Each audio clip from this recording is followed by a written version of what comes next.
अस्सलामु अलैकुम वरहमतुल्लाहि वबरकातुहू।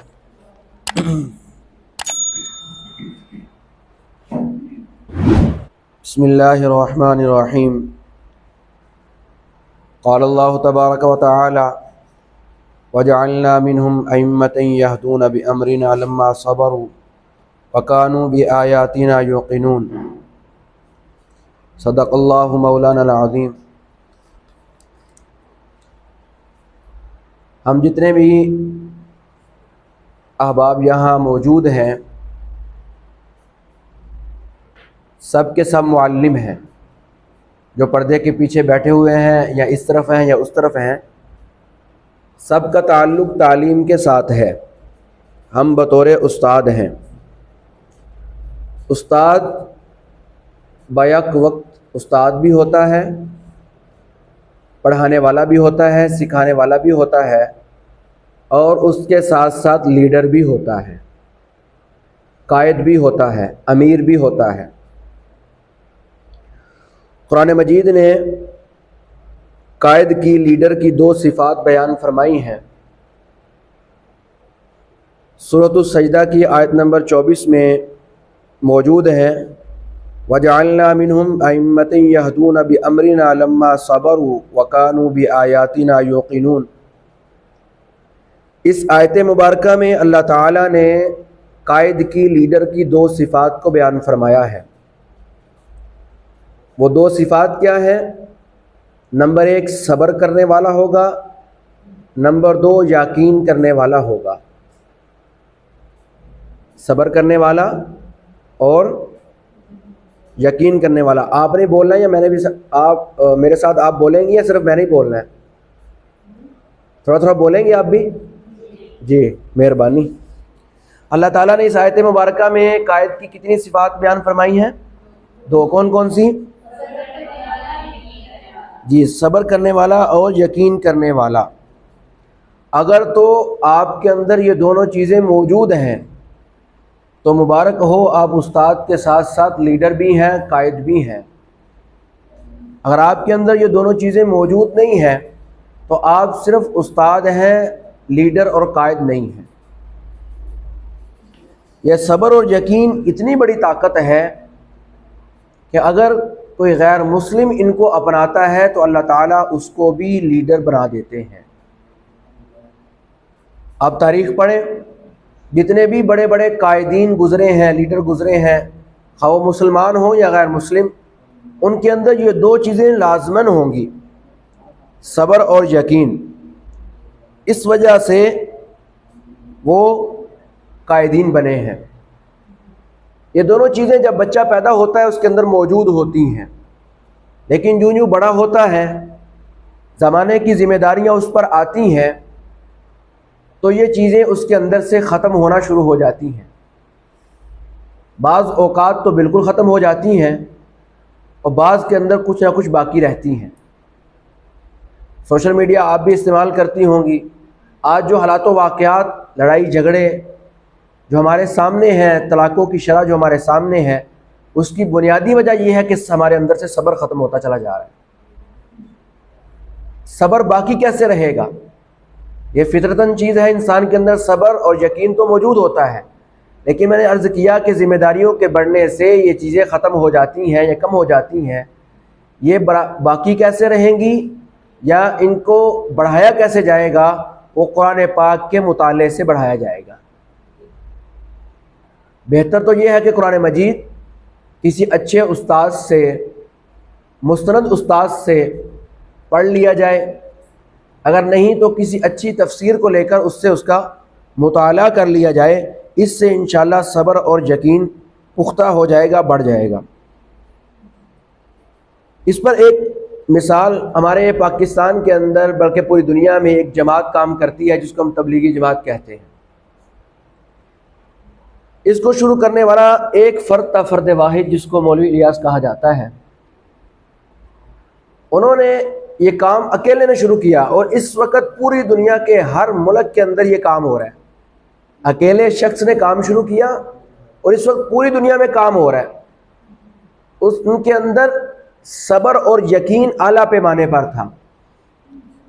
उसकी मिसाल एक वाक़या है कि वो हिंदुस्तान के कॉलेज में गए, वहाँ पर उन्होंने जाकर तबलीग की दावत दी।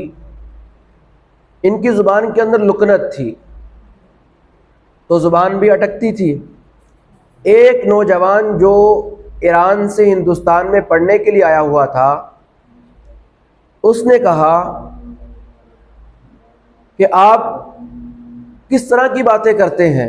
यानी उन्होंने आगे से तंज किया, उस स्टूडेंट ने आगे से तंज किया कि आप ये कहते हैं कि ये दावत का काम करेगा, अल्लाह उसको पूरी दुनिया में लेकर जाएगा, तो आप कैसे बातें करते हैं। तंज किया तो मौलाना ने फरमाया कि आपके पास ईरान में जब मेरे ये लोग दावत लेकर आएंगे तो आप उनका इकराम करना। दावत दी, आगे से तंज हुआ, लेकिन उस पर सब्र किया और यकीन इस कदर पुख्ता है कि तंज के बावजूद भी वो फरमा रहे हैं कि ये लोग पूरी दुनिया में लेकर दीन की दावत को लेकर जाएंगे। और आप अब अल्हम्दुलिल्लाह देखें कि पूरी दुनिया में ये दावत का काम हो रहा है। तो उस्ताद की सिफ़ात तो हमारे अंदर मौजूद होती हैं, अक्सर हमारे अंदर मौजूद होती हैं। ये दो सिफ़ात मैंने आपके सामने जो अर्ज़ की हैं, ये कुरान ने लीडर की सिफ़ात बयान की हैं। तो हमें उस्ताद की सिफ़ात के साथ साथ अपने अंदर ये दोनों सिफ़ात भी पैदा करनी है, ताकि हम उस्ताद के साथ साथ लीडर और कायद भी बन जाए। तो इरादा करते हैं इंशाअल्लाह उस्ताद के साथ साथ लीडर भी हम बनेंगे। उस्ताद की एक निस्बत है, वो निस्बत बहुत आला है। वो क्या निस्बत है कि रसूलुल्लाह सल्लल्लाहु अलैहि वसल्लम ने फरमाया इन्नमा बुइस्तु मुअल्लिमा।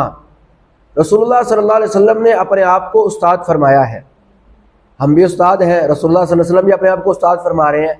तो हमारी ये निस्बत रसूलुल्लाह सल्लल्लाहु अलैहि वसल्लम के साथ बहुत आला है कि रसूलुल्लाह सल्लल्लाहु अलैहि वसल्लम भी उस्ताद हैं और हम भी उस्ताद हैं। हमें अपनी इस निस्बत की लाज रखनी चाहिए। हम क्लासों में, असम्बली में, अपने प्रोग्राम्स में ऐसा कोई काम ना करें कि जिससे रसूलुल्लाह सल्लल्लाहु अलैहि वसल्लम को तकलीफ़ होती हो। उस्ताद को हर ज़माने में बड़ी हैसियत हासिल है, क्योंकि जितने भी बड़े लीडर हों या कोई भी किसी भी शोबे में जाए, डॉक्टर है, इंजीनियर है, किसी भी शोबे में कोई इंसान जाता है तो उस्तादों के हाथों से होकर जाता है। हर ज़माने में जब उस्ताद होंगे तो ये शोबे ज़िंदा रहेंगे।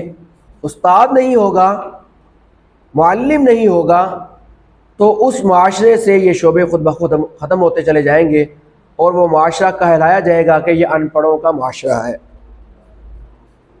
कोई भी निज़ाम तालीम अच्छे उस्ताद के बगैर कामयाब नहीं हो सकता। उस्ताद तो हों लेकिन अच्छे ना हों। स्कूल तो चल रहे हैं लेकिन वो आगे नहीं बढ़ रहे, तरक्की नहीं कर रहे। वजह क्या है कि उनको असातिज़ा अच्छे मुयस्सर नहीं आए। जिनको अच्छे असातिज़ा मुयस्सर आए हैं, गली मोहल्लों में बैठे हैं या शहर के किनारों पर बैठे हुए हैं, उनके स्कूल दिन ब दिन तरक्की करते चले जा रहे हैं। तो निज़ाम तालीम को बेहतर बनाने के लिए अच्छे उस्ताद का होना बहुत ज़रूरी है। अच्छे असातिज़ा क्या होते हैं, उनकी क्या सिफ़ात होती हैं, इस पर तफसीली गुफ्तगू इंशाअल्लाह वक्त हुआ तो आगे करेंगे। निज़ाम तालीम में उस्ताद को रीढ़ की हड्डी की हैसियत हासिल है। निज़ाम तालीम के अंदर से अगर बिल्डिंग है, तलबा आ रहे हैं, सारा निज़ाम बना हुआ है, प्रिंसिपल साहब ने असातिज़ा नहीं रखे, तो बताएं वो स्कूल चलेगा? प्रिंसिपल साहब कहेंगे मैं खुद सबको खुद ही पढ़ा लूँगा या पढ़ा लूँगी, तो वो चलेगा? स्कूल चलेगा? नहीं। अगर प्रिंसिपल साहब 24 घंटे भी दे लें तो फिर भी वो स्कूल नहीं चलेगा। इसलिए निज़ाम तालीम के अंदर उस्ताद को रीढ़ की हड्डी की हैसियत हासिल है। उस्ताद ही तालीम के मेयार को बुलंद करने और पस्त करने में किरदार अदा करते हैं।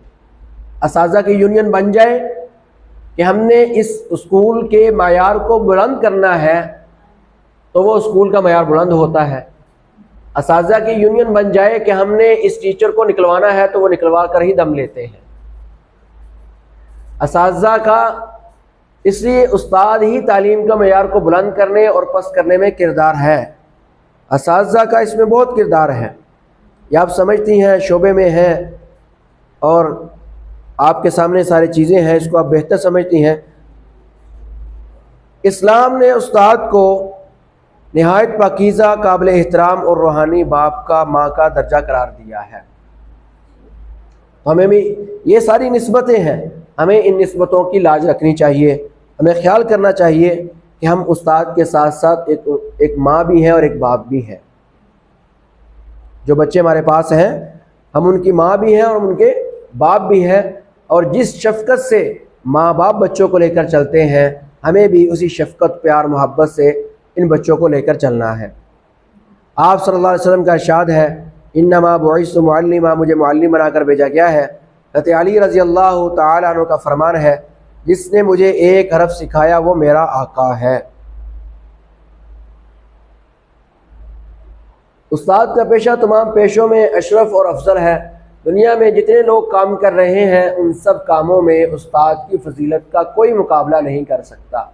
जितने भी उस शोबे जात हैं, वो सबको जो बुनियाद, सबको जो चलाने वाला है वो उस्ताद होता है। उस्ताद ही नहीं होगा तो वो शोबे खुद बखुद ख़त्म होते चले जाएंगे। तो ये पेशा भी है और एक बहुत आला खिदमत भी है। पेशे के अतबार से हमें तनहाई भी मिल रही है और एक बहुत बड़ी खिदमत भी है कि हम इसको आला तरीके पर करेंगे तो कौम की खिदमत भी हो जाएगी। अब जो आपके सामने नबवी तरीक़ा तालीम बयान किया गया, उनमें अक्सर तरीके ऐसे हैं कि जो हम क्लासों में ऑलरेडी कर रहे होते हैं, लेकिन हमें उस चीज़ का इल्म नहीं होता कि रसूलुल्लाह सल्लल्लाहु अलैहि वसल्लम की सुन्नत है। अब आपको इल्म हो गया, अब ये आप काम सुन्नत समझ कर करें, ड्यूटी समझ कर ना करें। अगर आप ड्यूटी समझ कर करेंगे तो काम तो करना ही पड़ेगा और तनख्वाह भी वही है जो मिलेगी। अगर आप इन सारे कामों को सुन्नत समझ कर करेंगी तो उससे दो फ़ायदे होंगे। तनख्वाह तो वही है जो आपको मिलेगी, लेकिन इससे आपको सुन्नत का सवाब मिलेगा। और पैगम्बर दो आलम सल्लल्लाहु अलैहि वसल्लम ने फरमाया, फितनों के दौर के अंदर एक सुन्नत को ज़िंदा करना 100 शहीदों के बराबर सवाब होगा। तो आप क्लास के अंदर से सैकड़ों शहीदों का सवाब लेकर रुखसत होंगी रोज़ाना के एतबार से, अगर आप नबवी तरीक़ा तालीम को सुन्नत के समझ कर पढ़ाएंगी। अरबी का माकूला है, खैरुल अशगाली तहज़ीबुल अतफ़ाल, बेहतरीन मशगला बच्चों की तरबियत करना है। तो ये बच्चे जो हमारे पास हैं, तालीम के साथ साथ इनकी तरबियत का ख्याल रखना, क्योंकि तालीम की कमी तरबियत पूरा कर देगी, लेकिन तरबियत की कमी तालीम पूरा नहीं कर सकती। ऐसा है ना, एक बच्चे की तरबियत ठीक हो जाए, तालीम उसके पास कम है, सब उससे मोहब्बत करेंगे, उसके साथ ताल्लुक़ रखेंगे। और एक बच्चे के पास तालीम ज़्यादा है, डॉक्टर बन गया, लेकिन उसको बोलने का तरीका नहीं है, बड़ों का अदब नहीं है, लोग उससे ताल्लुक़ बनाएंगे अपना? नहीं। तो तरबियत की कमी तालीम पूरा नहीं कर सकती, तालीम की कमी तरबियत पूरा कर देगी। तो ये बच्चों की तरबियत का ख्याल भी हमने रखना है कि जो कौम की अमानत हमारे पास है, हमने तालीम के साथ साथ इनकी तरबियत भी करनी है कि छोटों का लिहाज करें, बड़ों का अदब करें, माँ बाप का अदब करें, रसूलुल्लाह सल्लल्लाहु अलैहि वसल्लम की मोहब्बत को भी हमने इनको सिखानी है। तो कोशिश करेंगे इंशाअल्लाह। आपके सामने बेहतरीन उस्ताद शमा की तरह है। शमा ज़्यादा रोशनी देती है या सूरज? सूरज की ज़्यादा रोशनी होती है। तो फिर होना ये चाहिए था कि बेहतरीन उस्ताद सूरज की तरह है। शमा क्यों लिखा है यहाँ पर?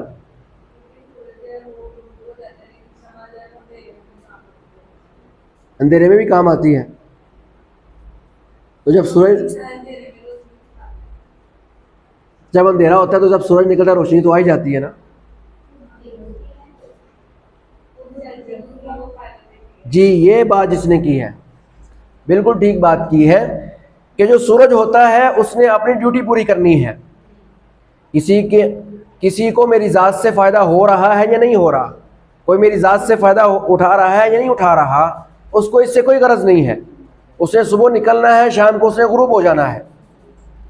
लेकिन जो शमा होती है वो इस चीज़ का लिहाज रखती है कि मैंने तब तक जलना है जब तक मेरी ज़ात से लोगों को फ़ायदा हो रहा है। अपने आप को जला देती है, ख़त्म कर देती है, लेकिन लोगों को फ़ायदा देती है। सूरज इस चीज़ का ख्याल नहीं रखता इसलिए उस्ताद को शमा की तरह बताया गया है कि उस्ताद शमा की तरह है। ये नहीं है कि उसने 8 घंटे ड्यूटी पूरी की, 5 घंटे ड्यूटी पूरी की, अब उसको कोई गरज नहीं है, स्कूल गिर रहा है, बच्चों का नुकसान हो रहा है, स्कूल का नुकसान हो रहा है, उसको कोई इससे परवाह नहीं है, उसने ड्यूटी पूरी की और ये गई वो गई। लेकिन जो उस्ताद शमा की तरह होती है वो इस चीज़ का ख्याल रखती है कि अगर मेरी 6 घंटे ड्यूटी है, मैं 1 घंटा ज़्यादा लगा लूँ, उससे स्कूल का फ़ायदा हो या बच्चों का फ़ायदा हो, तो इससे कौम का फ़ायदा होगा।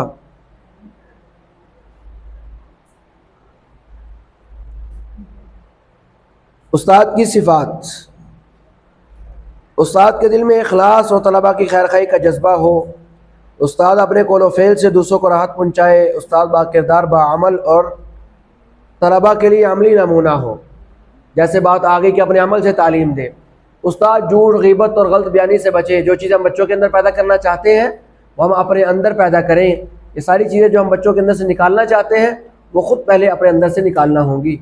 हम चाहते हैं कि उस बच्चे वक्त पर आए, तो हमें भी ख़ुद वक्त पर आना होगा, वक्त का ख्याल रखना होगा। ये जितने बच्चे हमारे पास हैं इनका वक्त हमारे पास अमानत है। उस्ताद गुस्सा, जुल्म और ज़्यादती से बचे और सब्र और तहम्मुल, सब्र और शुक्र और इस्तिकामत को अपनाए। उस्ताद की ज़िम्मेदारियाँ। तलबा के साथ मोहब्बत, शफ़क़त और नरमी का मामला करें जिस तरह अपने बच्चों के साथ किया जाता है। तालीम और अच्छे अखलाक और आदात अपनाने में उनकी तरबियत करें। बच्चे के अंदर कोई चीज़, एक चीज़ अपने पास नोट कर लें कि जब तक हमारा रोक टोक का मिजाज नहीं बनेगा हम किसी बच्चे की तरबियत नहीं कर सकते। हाँ, वो हमारा अपना बच्चा है या स्कूल में पढ़ने वाला बच्चा है, जब तक हमारा रोक टोक का मिजाज नहीं बनेगा तब तक हम बच्चों की तरबियत नहीं कर सकते। रोक टोक के मिजाज के अंदर जो शफ़क़त मादर या पिदरी है उसको गालिब होना चाहिए। रोक टोक इस अंदाज से हो जिस तरह अपने बच्चों की हम रोक टोक करते हैं, स्कूल के बच्चों की रोक टोक भी उसी तरह मोहब्बत और शफ़क़त से की जाए। वक्तन फ़वक्तन तलबा के हालात मालूम करते रहना कि क्या पता कौन सा बच्चा किस हालात में पढ़ने के लिए आ रहा है। उसके हालात, आपके हालात मालूम करने से, थोड़ी सी मोहब्बत देने से, थोड़ा सा हौसला देने से वो बच्चा जो तालीम छोड़ना चाहता है वो एक अच्छा डॉक्टर बन सकता है, इंजीनियर बन सकता है, एक अच्छा उस्ताद बन सकता है। तो आपका दिया हुआ हौसला उसको इंशाअल्लाह मरते दम तक याद रहेगा। तलबा की हाज़िरी और गैर हाज़िरी पर तवज्जो दें, उनकी वजह मालूम करें कि बच्चा किस वजह से गैर हाज़िर हो रहा है। बाज़ दफ़ा ऐसा होता है कि बच्चे का उसमें कोई कसूर नहीं होता, गलती वालिदैन की होती है, लेट आने की हम सज़ा बच्चे को दे रहे होते हैं। तो इसका भी एहतमाम करें, बच्चे की नौइयत मालूम करके उसकी हाज़िरी गैर हाज़िरी की वजह मालूम करके फिर बच्चे के साथ मामला करें। प्रिंसिपल, इंतज़ामिया और तदरीसी उमूर में मुताल्लिका अफराद की रहनुमाई और मदद करें। ये ना कहें कि मेरे ज़िम्मे तो सिर्फ मैथ पढ़ाना है, मुझे क्या कि स्कूल की सफाई है या नहीं, मुझे क्या कि फंक्शन 14 अगस्त का अच्छा हुआ या नहीं, या हमारा सालाना रिजल्ट अच्छा हुआ या नहीं, मुझे इससे क्या गरज है, मुझे तो मैथ पढ़ाने के लिए रखा गया था, वो मैं पढ़ा रही हूँ। बल्कि हम यहाँ फैमिली की तरह काम करें, टीम वर्क की तरह। हमारी एक वर्कशॉप है टीम वर्क, तो हम इस पर इंशाल्लाह तफसीली बात करेंगे, हो सकता है कि आज ना हो सके। अपना जो सब्जेक्ट आपके ज़िम्मे लगा है उस पर मुकम्मल अबूर हासिल हो, आपका मुकम्मल अबूर हासिल होगा कि उस सब्जेक्ट को जिन्होंने पढ़ाया है, गाइड्स लिखी हैं, मुख्तलिफ़ गाइड्स का मुताला हो, जिन्होंने इसको अच्छे तरीके से पढ़ाया है उनकी ज़िंदगी को पढ़ा जाए, ताकि मैं अपने सब्जेक्ट के अंदर मुकम्मल महारत हासिल कर लूँ। तलबा की नफ्सियात को जानना। बाज़ बच्चे ऐसे होते हैं जो प्यार से चल रहे होते हैं, उनको सख्ती करके उस बच्चे को अपने आप से मुतनफ़र कर देते हैं। तो मुख्तलिफ बच्चे मिजाज के बच्चे होते हैं, उनकी नफ्सियात समझ कर उनके साथ मामला करना। इस पर भी हमारी एक मुकम्मल वर्कशॉप है कि बच्चे की नफ्सियात को कैसे समझा जाए। तलबा में इल्म हासिल करने की जुस्तजू और ज़ौक़ पैदा करना। ज़ौक़ पैदा करने के लिए उनको वाक़यात सुनाना। कोशिश करें कि जो दीनी वाक़यात हों, जिन्होंने जो हमारे दीनी इस्लामी साइंसदान गुज़रे उनके वाक़यात हों, कि हम उनको दुनियावी जो अंग्रेज़ हैं, जो यूरोप वाले हैं, हम उनके वाक़यात सुनाएंगे तो बच्चे के दिल में ये बात बैठेगी शायद मुसलमानों ने कोई काम नहीं किया। हालांकि मुसलमानों का बहुत काम है, मुसलमान साइंसदानों का बहुत काम है कि उन्होंने तालीम के अंदर जो कामयाबी हासिल की है, तो उनके वाक़यात सुनाकर बच्चों के अंदर शौक़ और ज़ौक़ पैदा करना। उस्ताद की गुफ्तगू तलबा की ज़हनी सतह के मुताबिक हो। बाज़ दफ़ा ऐसा होता है कि उस्ताद अपना सिक्का मनवाने के लिए बच्चों के सर से ऊपर, बल्कि सर से भी 5 फुट ऊपर छत की बातें कर रहे होते हैं और बच्चे जो है ना वो नीचे सर झुकाकर बैठे होते हैं। तो ऐसा